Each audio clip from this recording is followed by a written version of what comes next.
Hello and welcome to Gifted in Real Life, where we talk about all things related to gifted learners and gifted education. Today we have a very special guest, someone that has a special place in my heart. I've known her for a long time, Miss Jinnete Dixon. Hello. Hi, Jinnetter. Juaneka. So before we get started, can you introduce yourself, tell us who you are, and just a little bit about what you do? Okay, my name is Jinnete Dixon, and I am a counselor, a high school counselor. And what else do you want to know? I'm married. I have a son who is a junior in high school, and I don't know what else. What What else? else? That's it. That's good. That's totally fine. Whatever you want to share. So our conversation today will just be about um, just how education really does serve students, particularly gifted and twice exceptional learners. I want to talk a little bit about your experience in school and just kind of go from there. Okay, so my personal experience or my Yeah. okay. Oh, well, I love school and I was I guess encouraged by my teachers once they found out that I was a pretty good reader. I think that that's what helped motivate me to like school more once I got that piece down. So my first grade teacher, she was old school and she noticed that I had a knack for reading and she would take me around the school and let me read to teachers. And I think that is what motivated me to become more of a leader and become more outspoken. I would teach in my church. I didn't know I wanted to be a teacher, but I was teaching when I was really young. I was a teacher in my church. I used to teach our Sabbath school classes and I always enjoyed school. I performed well in school and I enjoyed it. So I never was identified as gifted though, but I always participated in programs like Olympics of the Mind, different things like that, that I would use my creativity and my voice and leadership. So I did things like Girl State and I went to Governor Youth Conference, and of course, I was a resident assistant in college, and I took on a lot of leadership positions, like vice Okay. president of my class, high school, and in college. So Okay. All right. So you've shared a lot with us in that short bit of time. You said something that I don't know if we've ever had a discussion about that we have in common. Number one, I did not want to be a teacher growing up. And number two, I was made to teach at church as well by my grandmother. okay, She used to make me, long story short, she used to have me, we had a lady who was the superintendent over our Sunday school in church. So she would just preside over whatever ceremony we were having, whether it was a regular church service or Sunday school was a small church, but or even a special program like for Easter or what have you. If she was not there, my grandmother would make me do it from a very young age. Like she would have me as a child go up and basically be the MC for the whole ceremony.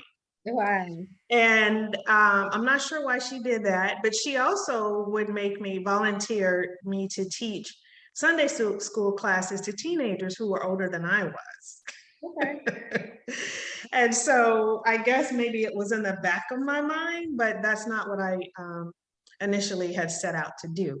So you also talked about yourself in a lot of leadership roles and how your teacher helped you to build confidence and she just kind of propped you up mhm, to encourage you to share your skills in reading and that sort of thing. And that can do a lot for a kid at a young age, especially as young as 6 or in first grade. Do you remember even being aware that that a giftedness was a thing when you were in elementary school? Do you know if your school had a program? we did, and I did take the test. I remember taking a test for it, and I wanted to perform well on it. But I never was identified as gifted though. But I do remember I took all of the accelerated classes, like honors classes, starting in like 7th or 8th grade. Mhm. So yeah, I took honors all the way through high school, starting when I was in junior high school or middle school. So, but yeah, so I do remember there being a component of a gifted test, and I remember having to take it. I do remember taking one. Okay. All right. So, so let's talk about college. You and I attended college together, Mhm. and we went to a college that was specifically that had a department, a degree for educators. It was actually, as a part of its mission, its original purpose, targeted white males to become teachers, to become educators. So it was a college that was known for having a good teacher prep program. Do you remember taking any of those classes, and do you remember how they prepared you for becoming a teacher? And when it comes to working with students of special populations, whether it's giftedness or special ed, and I know that you were a special ed major. Yeah. So excluding your core major classes, just through the College of Education in particular, do you remember any specific emphasis on classes that were designed to help you to have strategies to teach those special populations of kids? Well, I mean, like you said, once you get into your specific major, and I was a special education major, that's when you start taking the meat of the classes. Those other classes are just general classes, but I felt pretty prepared overall when I left college for teaching. So I feel like the school we attended did prepare us for the classroom. So I felt pretty confident, and I felt like I had a solid education when I left and started teaching. But Okay. yeah, so but yes, I did take some classes that work with a gifted population though. And specifically children who have learning disabilities. That's good and that's rare. Even today, not much has changed with that. Like, there's not really a lot of emphasis on that, Hmm. especially if you're not like a special education major. Like, even with my kids, and my kids are, one of them is still in elementary, but when my oldest was in third grade, she had a first year teacher who had not had any exposure to that. And she went to a private teacher's college. What's interesting to me is now in the education realm, wherever, well, I can just speak from the two districts that I have been employed with, you're required to take a gifted and talented class. It's like 10 hours. So it's a part of your certification now. Like you have to have that. And they will flag you and let you know when you don't have it and that you need it. In So your school district? yes, in both Okay. that I worked with, there was a course that you had to take on gifted and talented. That's good because that means that some things are changing, but not fast enough. That's good. So, can you share a little bit about your son and his educational experience when it comes to things that he did that stood out to you that were unique and maybe not things that kids the same age were doing. Now, before you answer, I do want to just say this, even though I'm an educator and I have a master's degree in education, and I am one of those people who loves to learn. So I love school and I do research on my own and I'm invested in it. When my kids were little and they were doing things that were not what kids their age do, at first I didn't realize it. I Okay. didn't realize it until a little bit later. I'm like, okay, this is not normal. And sometimes some other people can notice it before you do. Can you think of things that you noticed about your child just throughout his development? Well, one specific thing was he always had a really good ear for music. And so a friend of mine talked us into getting him piano lessons. And we didn't have a piano at the time. And most kids, it's really hard to for me to invest in something unless I see that they're really interested in it. So we had a keyboard. Actually, my mother-in-law had a keyboard. And so we let him do music lessons or whatever, piano lessons. And he would not, he hated to practice though. But One time the piano teacher was showing him the different scales or whatever, and he would watch her hand, and then he would just repeat what she was doing. He would just pick up on the notes. And she was the first person to say, Bryce, I think you can play by ear, but you need to practice and learn this music.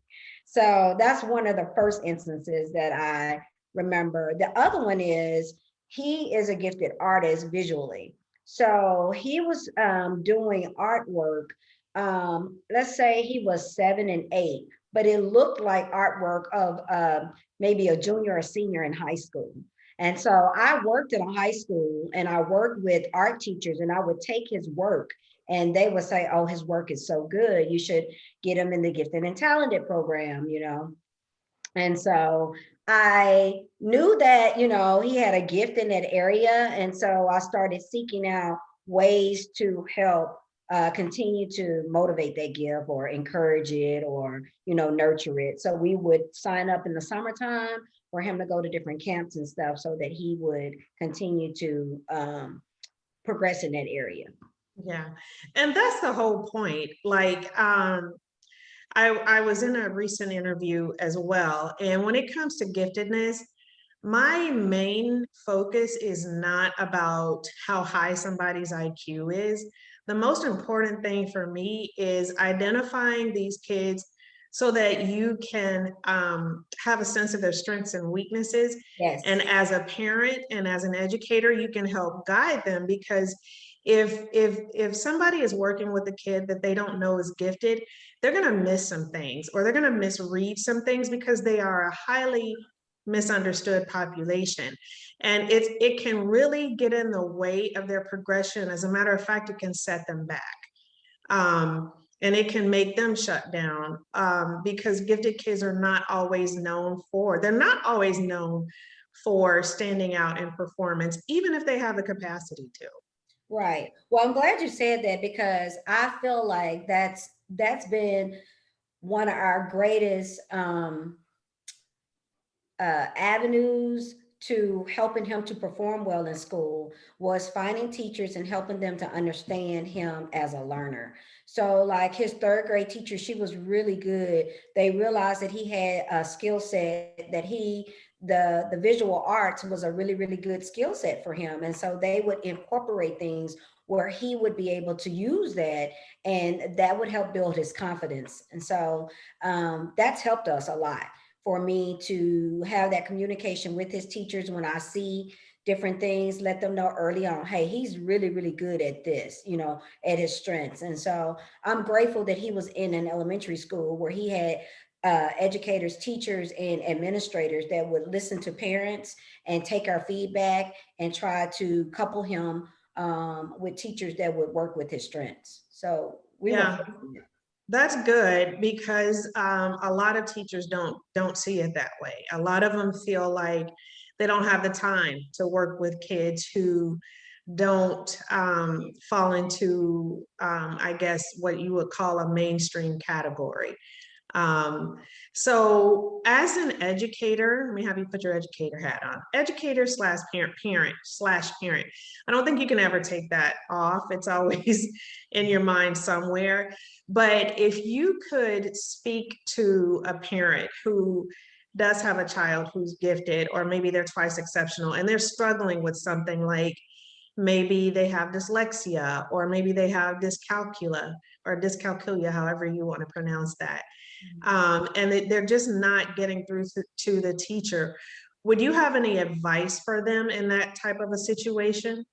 Exactly. I would, because what I do is try to help parents to identify the resources that's available. There's a lot of misperceptions about 504 and special education, and some people see it as a stigma, but there are a lot of services that students can get. For instance, like 504. 504 is up under IDEA individuals with Education Act with disabilities. And it's the students who are the general population. They may not have a learning disability, but they may have something like dyslexia and they have an average IQ, but they need specific learning to help them. And being identified will allow them to get extra time, allow them to chunk their information differently so that they can learn it better. So I really try to help parents understand what 504 is and how it will serve their student. And they can take it with them outside of high school, even when they go to college. So that's my main piece, helping parents to understand that it is a service and they can use it to their students' benefit. They can get extra time on the ACT, on the SAT, on their test during class. So yeah, all of that.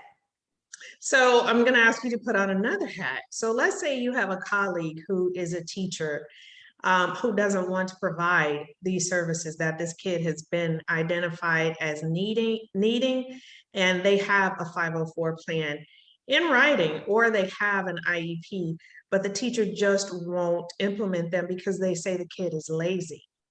If you could talk to that colleague, what would you say to them? Well, that's a federal law. I mean, they don't have a choice.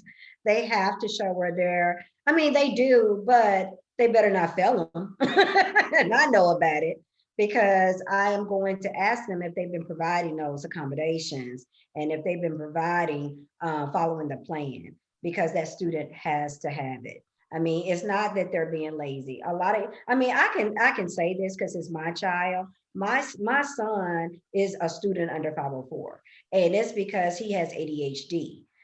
We identified him probably when he was about 10 years old. I saw some gaps in his learning, and I kept saying he should be getting that a lot sooner than what he was getting. So even though he might be,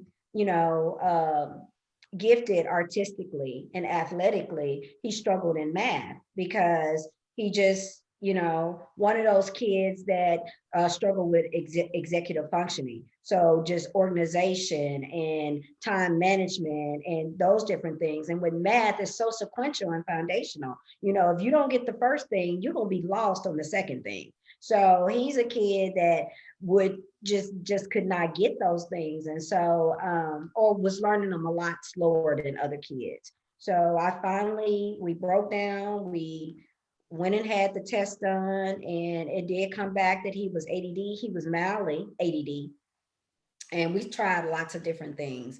But when it comes to him getting his accommodations as a parent, I'm definitely on top of it. And I'm definitely making sure I'm communicating with those teachers, allowing them or letting them know that he gets extra time. I'm working with the academic specialist or the 504 coordinator to make sure that the teachers are getting that information and that they are, adequately giving him his services. And I do that for all my students. I sit in lots of 504 meetings.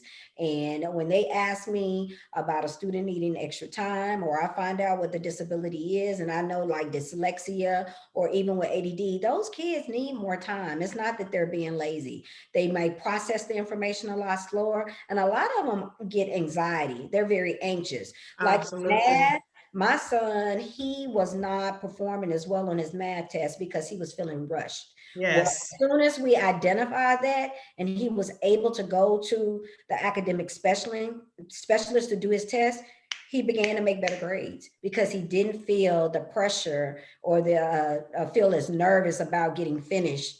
And he was able to take his time and actually process the math versus trying to hurry up and finish and making silly errors. So I'm a proponent of that. I'm going to push it. That's good. That's good. That's good.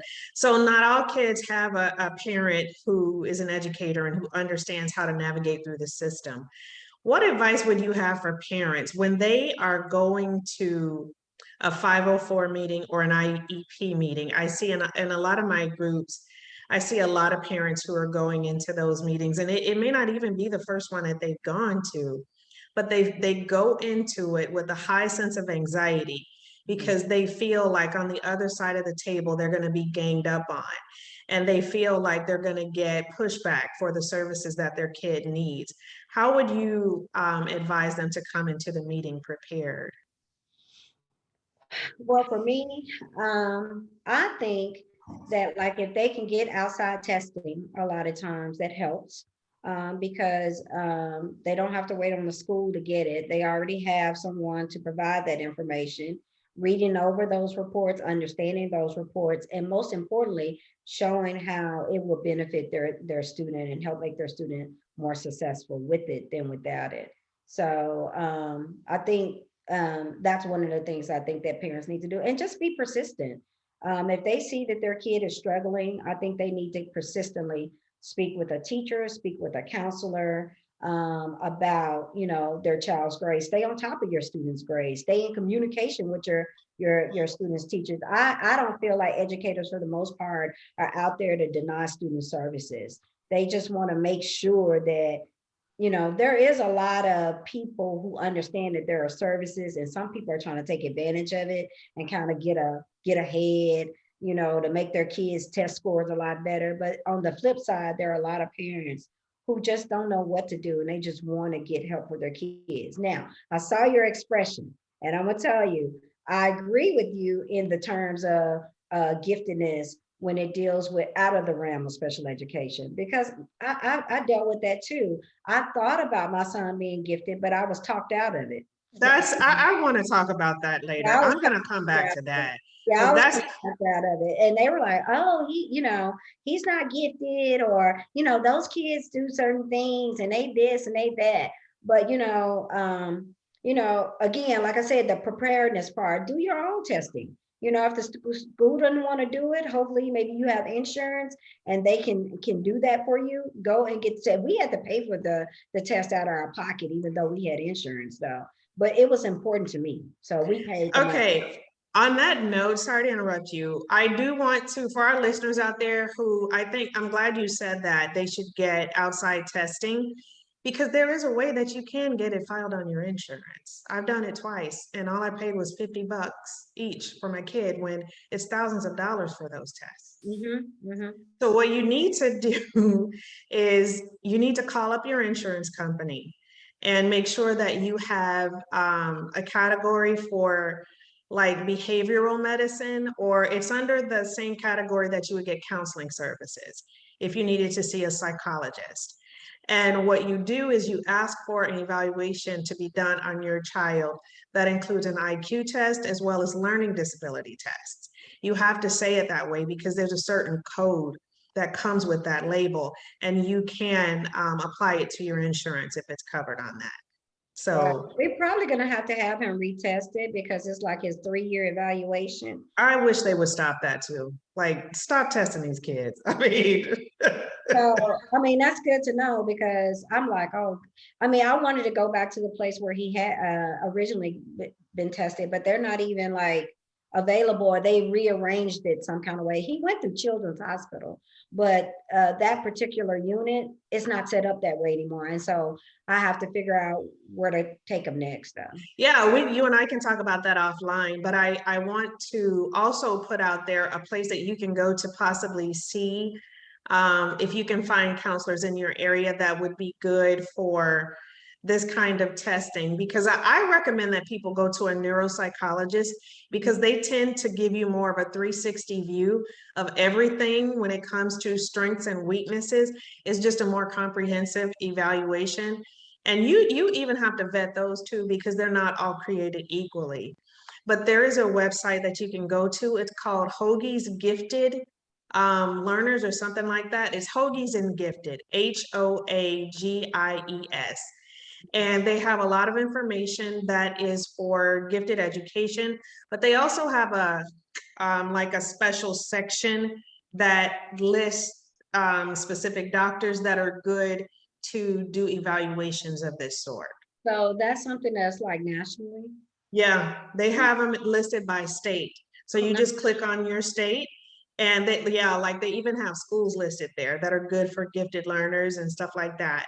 But they have facilities and people who can do these tests that you want.